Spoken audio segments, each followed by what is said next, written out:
As we've been reporting, the summer surge of COVID-19 has left the U.S. and the globe rethinking how to reopen. William Brangham has more. That's right, Judy. The U.S., as you were saying before, is clearly struggling to contain this virus. I'm joined now by a man who has spent his career fighting viruses and disease.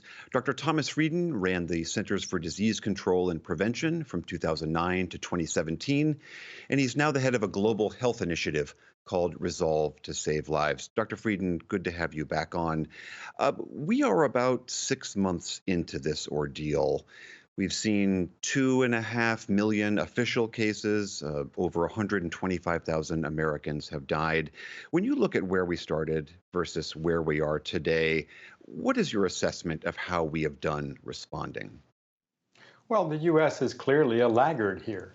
There are countries around the world that are getting their economies back because they were guided by public health, they communicated clearly, they fully supported public health, and unfortunately, we're paying the price of a response that wasn't nationally organized and not well implemented. So if you lean into a punch, you're going to get hit. And that's what's happening all over the South and in most or much of the country today. The numbers we're seeing in the US are high, but they're only part of the story. There are many, many more people who are getting this infection and who have not been tested. So the 40,000 cases that were diagnosed the other day are not all of them.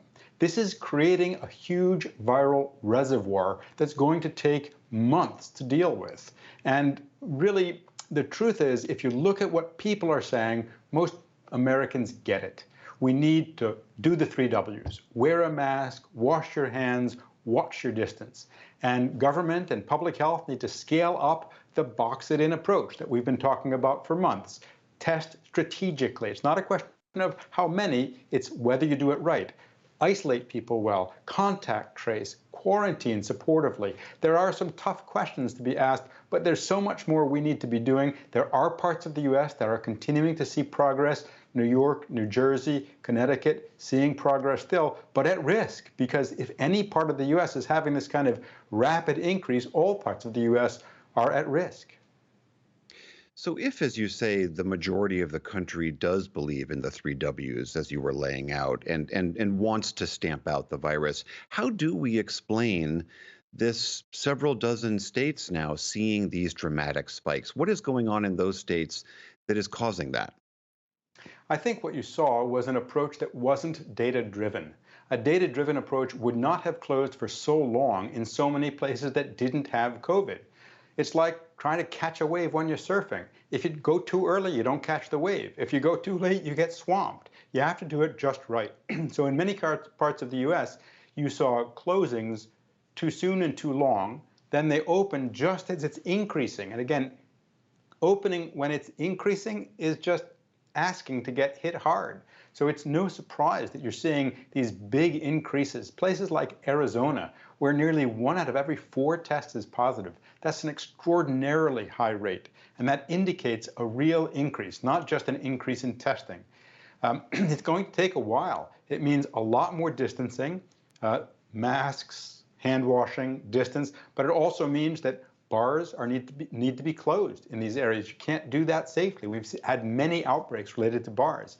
It means that indoor space, the more people together with the more crowding and the less ventilation, and the higher the rate of COVID in that area, the more chance for explosive spread.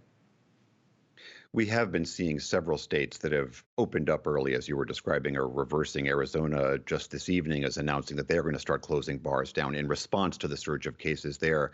But I want to ask you about one other issue that the president and the vice president have argued that the real reason we're seeing so many cases is because we're testing more. If you look more, you're going to find more.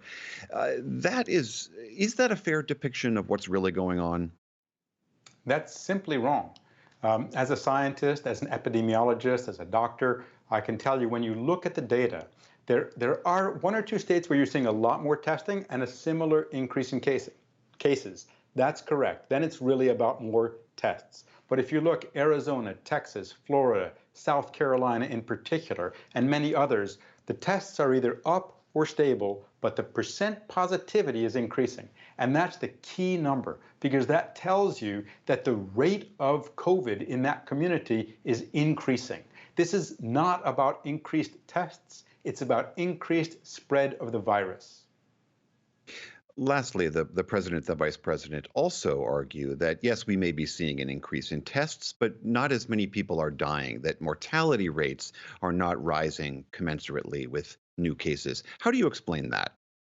There are a few things going on. First off, death rates lag case rates by about a month because people get sicker and sicker and then need to be cared for. Second, it is true that we're seeing increases, especially in young adults. And the death rate of young adults is massively lower than the death rate of older adults. But what starts in young adults doesn't stay in young adults. That means the lag may be longer than a month, 2 or 3 months, but it's likely to be there.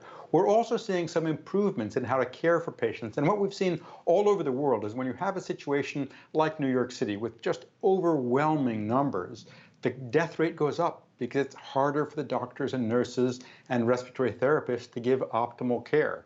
So I do think that we're seeing a real lower death rate. That's accurate. Some of that is the lag, because it takes longer for people to get severely ill than to get a case, and some of that is the age group. So the death rate may come down, but we still project that in the next month, the US is likely to have at least 15,000 more deaths. And I think we're getting inured to these numbers.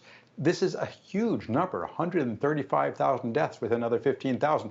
Doctors and nurses, other healthcare workers, more than 400 of them killed by COVID.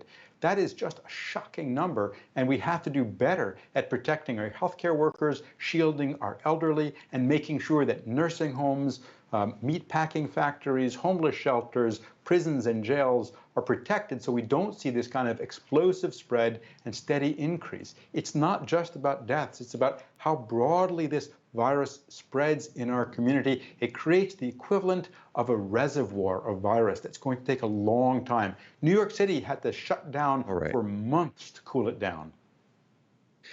Some very sobering news. Dr. Tom Frieden, thank you very much for your time. Thank you so much. Nice to speak with you again.